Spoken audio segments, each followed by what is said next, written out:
چھوٹی سی عمر پائی. 1905 میں پیدا ہوئے. 24 سپٹمبر 1962 کو کہ ناگہانی شب 57 سال کی عمر میں دل کا دورہ پڑنے پر اس دنیا سے گزر گئے. 8-10 منٹ کیونکہ توسیع lecture, it's an extension lecture, تو اس میں اس کی ذمہ داریاں مقرر پر بہت زیادہ ہوتی ہیں کہ اگر ایک شخص بھی یہ ادعا کرے یا یہ دعویٰ کرے کہ اسے کسی چیز کی کوئی مطلب نہیں ملا، نیا نہیں ملا، تو وہ کامیاب لیکچر نہیں کہلا سکتا. تو میں کوشش یہ کر رہا ہوں کیونکہ ذہن کے صفحات سے پڑھ رہا ہوں کہ حضرت زور کی سوانح 7 یا 8 منٹ میں آپ کی خدمت میں پیش کر زیادہ تر وقت ان کے فن پر، ان کی تصانیف پر، ان کی خدمات پر، ان کے کارناموں پر صرف کروں. تو آپ نے دیکھا سید محی الدین قادری جن کا تخلص زور، دکن میں پیدا ہوئے، سری نگر میں دفن. آپ کے والد مرحوم سید شاہ غلام محمد جوانی میں خود شعر کہتے تھے اور خود انہوں نے کچھ ڈرامے لکھے، لیکن پھر اس تخلیقاتی ذوق کو فدا کر دیہات کے پسماندہ اور غریب لوگوں کی مدد کے لیے قلندرانہ تمام زندگی بسر کر دی. 1361 میں ڈاکٹر زور کے والد کا انتقال ہوا. یہ جو مسلم جنگ پل ہے، اس کے پائنتی میں آپ نے، بیٹے نے، ڈاکٹر زور نے ان کے لیے ایک گنبد بنائی، ایک خانقاہ تعمیر کی. مجھے ایک آٹو بایوگرافی پڑھ رہا تھا. اٹلی کے ایک زمانے کے پرائم منسٹر نے اپنے جاب پہ جانے سے پہلے، اپنے کام پہ جانے سے پہلے ہر روز اپنے باپ کی خدمت میں پہنچ کر سلام کر مارننگ ٹی پی کر وہ اپنے کام پر جاتا تھا. یہاں پر زور نے کچھ اسی طرح کا ہر روز دفتر جانے سے پہلے والد کے ساتھ بیٹھ کر سلام اور کلام کرتے تھے. یہ تھی تہذیب حیدرآباد، یہ تھا علم بردار ثقافت حیدرآباد. خاندان زور صدیوں سے محمد تغلق کے ساتھ ناندیڑ کے قریب آباد ہوا. یہ لوگ سادات مشائخ ہیں. ابتدائی تعلیم زور کی دارالعلوم اسکول میں ہوئی. میٹرک سٹی کالج سے، سٹی ہائی اسکول سے پاس کیا. 1925 میں زور نے فرسٹ ڈویژن میں بی اے کیا عثمانیہ یونیورسٹی سے. 1927 میں فرسٹ ڈویژن میں ایم اے کیا. اس وقت نظام گورنمنٹ نے فوراً انہیں تعلیمی وظیفہ دے کر انگلینڈ بھیجا. انگلینڈ میں یہ چاہتے تھے کہ اردو کی لسانیات پر کام کرے، لیکن وہ عنوان کوئی دوسرا اسٹوڈنٹ لے چکا تھا. تو انہوں نے اردو کے آغاز اور اردو کے ارتقاء پر پی ایچ ڈی کی. 2 سال میں پی ایچ ڈی کر اور ان کے نگران کار جس سے آپ واقف ہیں، ماہر لسانیات جس نے اردو کی تاریخ لکھی ہے، بیلی گرام نے ان کو پی ایچ ڈی کی ڈگری 1929 میں ملی. کچھ مہینے کے لیے حیدرآباد آئے اور اسی کچھ مہینوں میں ایک شاہکار کتاب یہاں سے شائع کی جس کا نام تھا اردو شہپارے. پھر واپس چلے گئے فرانس اور وہاں پر 1.5 سال کی اس میں انہوں نے صوتیات یعنی فونیٹکس پر کام کیا، لسانیات. اس چیز پر میں آؤں گا، ابھی تو میں سوانے میں. تو یہ دیکھ رہے ہیں آپ کہ کس تیزی سے زور نے جب تحصیلات تمام ہوئی تو واپس آئے حیدرآباد. ان کو عثمانیہ یونیورسٹی کا ریڈر بنایا گیا اردو، کیونکہ مولوی عبدالحق اس وقت صدر شعبہ تھے. جب وہ دہلی منتقل ہوئے تو صدر شعبہ اردو بھی ہوئے. کچھ سال کام کرنے کے بعد دارالعلوم کالج کے پرنسپل، پھر چھادرگھاٹ ہائی اسکول کے پرنسپل، وہاں سے موظف ہوئے، وظیفہ حسن کار حاصل کر کر کشمیر گئے، جہاں پر وہ شعبہ اردو کے صدر اور ڈین آف فیکلٹی آف آرٹس ہوئے، اور 2 سال بعد ان کا حرکت خال بند ہونے سے انتقال ہو گیا۔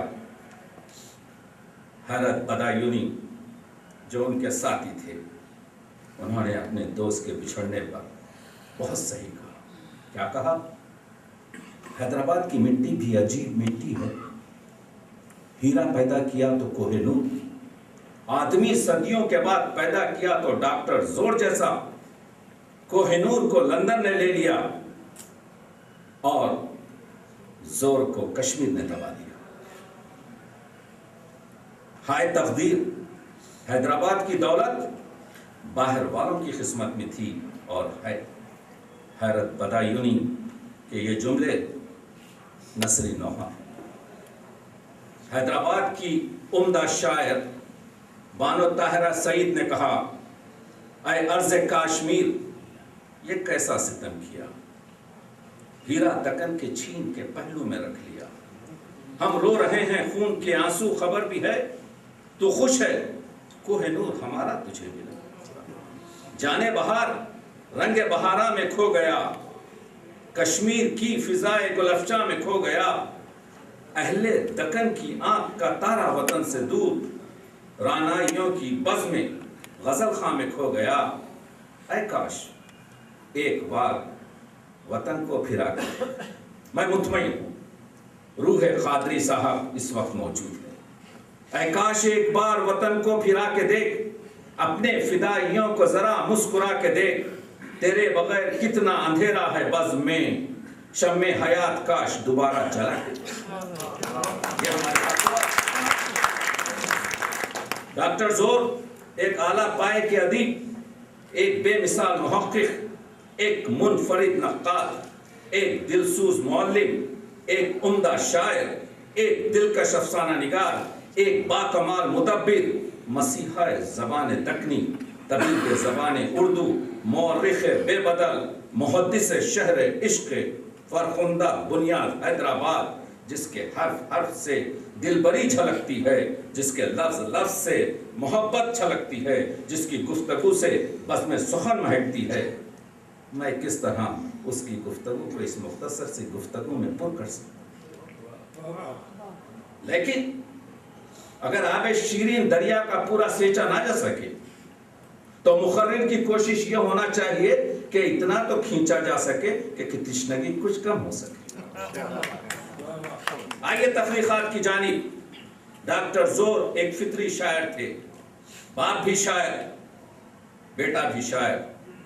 میں نے عرض کیا کہ شاہ صاحب جوانی میں شعر کہتے تھے۔ عرش ملسیانی نے ڈاکٹر زور کے بارے میں صحیح کہا، لکھتے ہیں ڈاکٹر زور اردو اور فارسی میں شعر کہتے تھے، انکسار اتنا کہ شعر پڑھنے سے پہلے اپنے گرد پیش کسی عزیز دوست سے کہتے، بھائی ہماری غزل دیکھ لو، اگر اس میں کچھ سخن ہے تو نکال دو۔ ملسیانی کہتے ہیں شعر کے معاملے کہتے ہیں غزل میں سخن تو ہوتا نہیں تھا، لیکن شعر کے معاملے میں چونکہ مشق زیادہ نہیں کرتے تھے، اس لیے خود اعتمادی کم تھی۔ ڈاکٹر زور کی آخری غزل جو غیر مطبوعہ ہے، جو ان کے انتقال سے 11 دن پہلے لکھی گئی ہے، سنیے، عنوان ہے، یہ غزل عنوانی ہے جس کو ہم آج حیات طریقے سے اس کو نظم بھی کہہ سکتے ہیں۔ ساتھیو پونچھ بھی ڈالو اب چشم نم ساتھیو، کیوں کریں آج بھی کل کا غم ساتھیو، اپنی تقدیر بنتی ہے تدبیر سے، اب نہ دشمن کا ڈھونڈو کرم ساتھیو، منحصر ہے یہ دنیا جو اسباب پر، سو بھی اسباب ہوں گے بہم ساتھیو، ہمدموں جینا چھوڑو یہی وقت ہے، یوں ہی بڑھتے رہے ہر قدم ساتھیو، ہمتیں پست ہونے نہ پائیں کیا، ختم ہوتا ہے دور ستم ساتھیو۔ دیکھ رہے ہیں آپ، یہ شعر، یہ اشعار کبھی توجہ نہیں کی۔ ڈرامے لکھے 1925 میں BA کے طالب علم، ایک کمال کیا زور نے، زور نے کیا کیا؟ انہوں نے اپنی طالب علم کے درمیان ایک نیم تاریخی افسانہ لکھا جو ابھی بی اے کے طالب علم تھے شائع ہوا، جس کا عنوان تھا طلسم تقدیر۔ حیدرآباد سے شائع ہو کر بہت مقبول ہوا۔ اس زمانے کے میگزینوں میں افسانہ نگار کی حیثیت سے زور چھپتے تھے۔ 1937 میں دوسرا افسانے کا مجموعہ سیر گولکنڈہ، اسی سال تیسرے افسانوں کا مجموعہ گولکنڈے کے ہیرے، اور پھر 1952 میں فرخندہ بنیاد حیدرآباد افسانوں کے مجموعے شاعر۔ میں نے کچھ حساب کتاب کیا، کوئی 23 افسانے اس وقت ہمارے درمیان زور صاحب کے موجود ہیں۔ کمال کیا ہے ان افسانوں میں؟ افسانوں میں کمال یہ ہے کہ جس طریقے سے آب حیات کے لیے محمد حسین آزاد نے واقعات کو اپنے تخیلی پیکر دے کر اور اس میں شاعرانہ نثر سے رنگ بھر کر ان کی داستانوں کو، ان واقعات کو، ان دستاویزوں کو آب حیات بنا دیا، اسی طریقے سے زور نے بھی ان تمام 22-24 جو ان کے افسانے ہیں، حیدرآباد کی تہذیب، حیدرآباد کی ثقافت، حیدرآباد کی ادبی دکنی جو اقدار تھیں، ان کو بہت عمدہ طریقے سے پیش کیا، کیونکہ وہ چاہتے تھے کہ افسانوں کی افادیت اور مقصد حاصل ہو۔ اس لحاظ سے یہ افسانے بہت اہم ہیں۔ زور نے تخیل کے ساتھ ساتھ مستند واقعات کو اس خوبصورتی سے زیب داستان کیا کہ عقل حیران رہ جاتی ہے۔ پارین قدیم واقعات کو دکن کے سیاحوں کے سفر ناموں سے، اردو اور فارسی کی کتابوں سے، سینہ بسینہ چلتی ہوئی روایتوں سے مطالعہ کر کر، جمع کر اس طریقے سے اس نے یوسف کو بازار مصر میں پیش کیا کہ ہر شخص اس کا خریدار ہو گیا، اور ان افسانوں کی کتابوں کے کئی ایڈیشن شائع ہوئے۔ کئی ایڈیشن۔ ایک جملہ کہتا ہوا پڑھوں، کیوں کہہ رہا ہوں کئی ایڈیشن؟ سب سے ممتاز کتاب علامہ اقبال کی، تقابل نہیں کر رہا ہوں، ریڈرشپ کی بات کر رہا ہوں۔ اردو ادب کا ایک سب سے بڑا المیہ یہ ہے کہ اردو ادب میں ریڈرشپ نہیں ہے۔ 1934 میں علامہ اقبال کی جاوید نامہ آتا ہے، 5000 چھپتی۔ اتنی بڑی حکومت، اتنے بڑے اس زمانے کے مہاراجا جاگیردار چودھری محمد حسین 1948 میں کہتے ہیں کہ پہلی بار جو کتابیں علامہ کی چھپی، ابھی 500-600 کتابیں باقی۔ علامہ اقبال کی 5000 کتابیں 16 سال میں یہ ملت نے خرید کے نہیں پڑھی۔ اس زمانے میں 6 ایڈیشن زور کے چھپ رہے ہیں۔ آپ دیکھ رہے ہیں کہ ڈاکٹر زور کا یہ تجربہ کہ تخلیق کے ساتھ اس میں درد۔ افسانوں میں کیا ہوتا ہے؟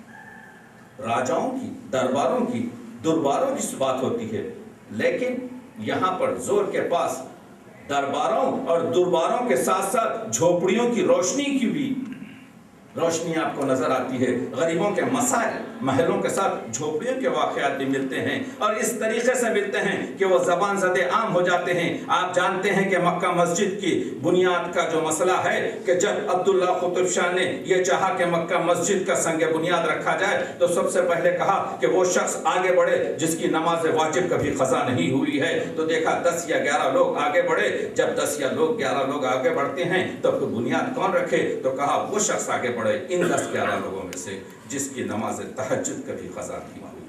دیکھا کوئی شخص آگے نہیں بڑھا۔ اس وقت عبداللہ قطب شاہ خود آگے بڑھتا ہے اور سنگ بنیاد مسجد رکھتا ہے۔ یہ ہے اس سلطان کا تقویٰ، یہ ہے سحر نگاری زور۔ لفظ دماغوں میں ایسے سخت ہو گئے ہیں جیسے پتھر کی لکیر۔ محمد قلی قطب شاہ اور اکبر اعظم حماس رہے، عبداللہ قطب شاہ اور جہانگیر حماس رہے۔ جہانگیر کو تو شمالی ہند نے مغل اعظم کی انارکلی دے دی، زور نے ہمیں ننھی سانولی دی تھی. ننھی سانولی ایک ناول ہے, ایک افسانہ ہے جس کا عشق عبداللہ قطب شاہ سے ہے. زور نے اس عشق کو اس خوبصورتی سے, اس چھوٹی سی سانولی حسینہ کی محبت کو اس خوبصورتی سے لکھا ہے کہ اگر اس پر اسکرپٹ بنائی جاتی تو مغل اعظم کی طرح ایک خطب اعظم بھی تیار ہو سکتا. مگر میں نے عرض کیا کہ ڈاکٹر زور کی عمر 57 سال. ابن کلامی نے, عجیب ہے کہ ڈاکٹر زور کے تصنیفات کی تعداد بھی 57 لکھی ہے. 57 سال کی خلیل عمر, 35 سال کی ادبی عمر, اس میں 57 سے زیادہ کتابیں, 350 سے زیادہ مقالات, اس کے ساتھ معلمی, اس کے ساتھ خدمات جو میں ذکر کرتا رہوں گا. بہت عمدہ اور بہت تیز لکھتے تھے. ڈاکٹر زور کی بیٹی تسنیم زور اپنے یادوں کے مضمون میں لکھتی ہیں اور میں پیش کر رہا ہوں.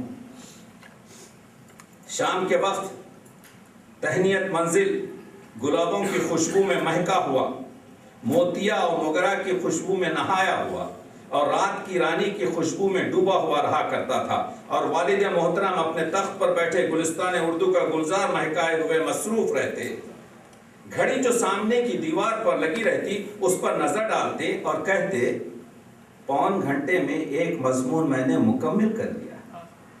3 گھنٹے میں نے ایک مضمون مکمل کر لیا ہے. اطمینان کی سانس لیتے, بازو میں رکھے ہوئے چاندی کے پاندان سے ایک بیڑا بناتے اور اپنے احباب کو پیش کرتے اور مسکراتے ہوئے ان سے گفتگو بھی ہوتی اور ساتھ قلم بھی چلتے رہتے. دیکھا آپ نے, یہ ہے زور, یہ ہے ہمارے دکن کا زور. ڈاکٹر زور کی تصانیف کی فہرست. میں نے عرض کیا کہ آپ کو خشک راستوں سے گزرنا ہے کیونکہ دس از این ایکسٹینشن لیکچر, یہ جو ہے توسیع لیکچر, میری ذمہ داریاں. ان کی 57 کتابوں کا میں ذکر نہیں کروں گا, لیکن چند کتابوں کا بالکل ذکر کروں گا. ان کتابوں کو آپ لسانیات میں, تنقیدات میں, تخلیقیات میں, تاریخ میں, تاریخ ادب میں اور تحقیقات میں تقسیم کر سکتے ہیں. تنقیدیات میں جو مارکت الارا کتابیں ہیں, روح تنقید, روح غالب, تنقیدی مقالات, 3 شاعر قابل ذکر. لسانیات میں ہندوستانی لسانیات اور انگلش میں لکھی ہوئی ہندوستانی فونیٹکس اور فن انشاء پردازی معروف ترین کتاب. تخلیقات میں ابھی میں نے عرض کیا کہ طلسم تقدیر, سیر گولکنڈہ, گولکنڈہ کے ہیرے, فرخندہ بنیاد حیدرآباد مجموعے. تاریخ کی عمدہ کتابوں میں سلطان محمد قلی قطب شاہ, میر محمد مومن, گارسن دتاسی, سرگزشت غالب, سرگزشت حاتم. تاریخ ادب کی کتابوں میں اردو شہپارے, داستان ادب حیدرآباد, عہد عثمانی میں اردو کی ترقی, تذکرہ اردو مخطوطات 6 جلدوں میں. لوگوں کو خدشہ 5 جلدیں نہیں, 5 جلدیں ان کی زندگی میں تھیں. ان کے انتقال کے بعد ان کا جو میٹیریل تھا اس مواد سے 6ٹی جلد بھی تیار ہو کر ادارے ادبیات سے شائع ہو. ادبی تحقیقات میں دیوان زادہ حاتم اور تذکرہ گلزار ابراہیم, مکتوبات شاد عظیم آبادی, شاد و اقبال, قصص خوبران, متاع سخن, کیف سخن, بادر سخن, فیض سخن, مرقع سخن, جلد اول اور دوم. کہاں تک بیان کروں. 57 سال کی عمر میں اس شاہکار عظیم ادیب نے, اس سپوت دکن نے وہ کام کیے ہیں. روح تنقید پر بات کرنا چاہتا ہوں. یہ کتاب اسم با مسمہ ہے, یعنی یقیناً تنقید کی روح ہے. یہ وہ تنقید کی کتاب ہے جو اردو کی سب سے پہلے تنقیدی کتاب ہے. میں کہہ رہا ہوں کہ آزاد ہوں یا حالی ہوں یا شبلی ہوں یا سر سید ہوں, ان لوگوں نے اردو تنقید کی گفتگو کی ہے. میں تو ان کتابوں کا ہر روز کا سیر کرنے والا ہوں. ان گلشنوں سے گزرنے والا شخص دنیا میں ناموری پیدا کرے گا. عجب نہیں اگر ان کی یہی شمولیت اور دماغی مستعدی رہی تو ایک زمانے میں اردو انشا پردازی کے دائرے میں خاص طور سے ممتاز خیال کیے جائیں گے اور دکن کو ان کی ذات پر ناز کرنے کا موقع حاصل ہوگا۔ یہ وحید الدین سلیم کے الفاظ تھے۔ نیاز فتح پوری نے لکھا، تمام عنوانوں کے تحت مؤلف نے اس قدر اچھا، مفید اور پرمغز مواد فراہم کیا ہے کہ بے اختیار مؤلف کی محنت و کاوش کی داد دینی پڑتی ہے۔ جناب زور کا احسان عظیم اردو پر ہے۔ انہوں نے اس فن کے منطق ایسی بیش بہا تصنیف پیش کی ہے۔ ایک چھوٹی سی کتاب روح تنقید پر۔ روح تنقید نے حقیقت میں تنقید کے جسم میں روح ہوگی، چنانچہ اس کے بعد اردو تنقید کے شاہکارے لکھے گئے۔ روح تنقید کو دو حصوں میں آپ تقسیم کر سکتے ہیں، ایک تنقید اور ادب کی پیدائش، تنقید اور ادب کا مقصد، تنقید اور ادب کا ارتقاء، تنقید اور ادب کا تقابل، اور دوسری طرف ازمینہ قدیم یونان ہو یا کہ روم ہو یا اس کے آئندہ کے بعد انگلستان اور فرانس کے ریولوشنز اور انقلابات ہوں یا 18ویں صدی کے کولریج وغیرہ کی داستانیں ہوں، ان سب کو ملا کر اردو ادب سے جوڑا ہے۔ اور زور نے عصر حاضر کی تنقید سے ایسے مکالمے، اس کتاب کو میں نے پڑھا ہے، اس کتاب کے ایک ایک جملے سے میں نے استفادہ کیا ہے، ان کے جب تک روح تنقید باقی رہے گی